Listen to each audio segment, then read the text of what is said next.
வேற டைம், மாறினது வேற டைம். அவங்க பிக்ஸ் பண்ணல, நானும் பிக்ஸ் பண்ணல. இன்ஷா அல்லாஹ் இறைவன் நடத்துறாங்க. அதுக்கு நாம என்ன பதில் சொல்லணும்னா மாஷா அல்லாஹ் சொல்லிட வேண்டியதுதான் என்ன நடந்தாலும். ஏனென்றால் இது நல்லதா கெட்டதா, இன்பமா துன்பமா, லாபமா நஷ்டமா நாம பார்க்க முடியாது. அது இறைவன் சித்தம். இன்ஷா அல்லாஹ் நான் எதை சொன்னாலும் அவங்க ஆமீன்னு ஒரு வார்த்தை சொல்லிடுவாங்க. எங்க வீட்டுக்கு நான் பேசும்போது அது ஒரு பிள்ளை ரொம்ப மகிழ்ந்து போய் நீங்க ஏன் இஸ்லாத்துக்கு வரக்கூடாதுன்னு எங்கிட்ட கேட்டுச்சு. நான் சொன்னேன் இஸ்லாம் தான் என்கிட்ட வந்துருச்சு, நான் ஏமா இஸ்லாத்துக்கு வரணும். எந்த மதமாக இருந்தாலும் அன்பு மட்டும்தான். அதுதான் சொன்னாரு. அதாவது அஸ்ஸலாமு அலைக்கும் என்றால் சாந்தியும் சமாதானமும் அன்பும் நிலைக்கட்டும்.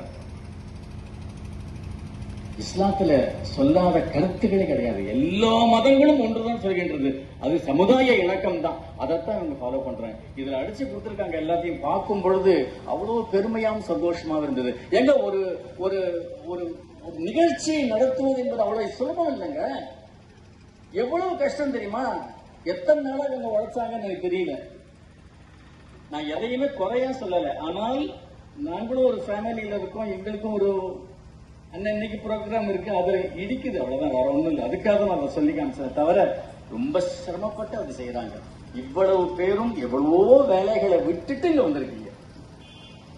அத்தனை பேரும் ஊரில் பெரிய மனிதர்கள், தனியான ஒரு பிரத்யேகமான வேலைகள் எல்லாம் விட்டுட்டு வந்திருக்கீங்க. என்னுடைய இந்த மனநல ஆலோசனை நான் வழங்கும் பொழுதுதான் எவ்வளவு பேருக்கு எவ்வளவு ப்ராப்ளங்கள் இருக்கு நான் பார்த்து கஷ்டப்பட்டிருக்கேன். ஒரு பாய் எங்க வீட்டுக்கு வந்தாரு.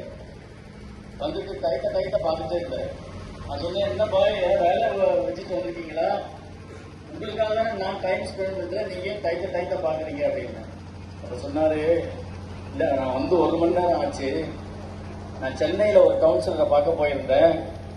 அவர் இப்படி நிறுத்திட்டார். நான் பேசும்போது என்னன்னு கேட்டேன். நீங்க அடுத்த ஸ்லாட்டுக்கு போயிட்டீங்க. 1 மணி நேரத்துக்கு 1500 ரூபாய். இது அடுத்த ஸ்லாட்டுக்கு இன்னொரு 1500 ரூபாய்க்கு நீங்க கொடுக்கணும். 2 நிமிஷம் 3 நிமிஷம் பேசினாலும் 1500 தான். அதனால தான் நான் 1 மணி நேரம் ஆச்சு. நான் சொன்னேன், அப்படி இல்லைங்க, அடுத்தவன் கஷ்டம்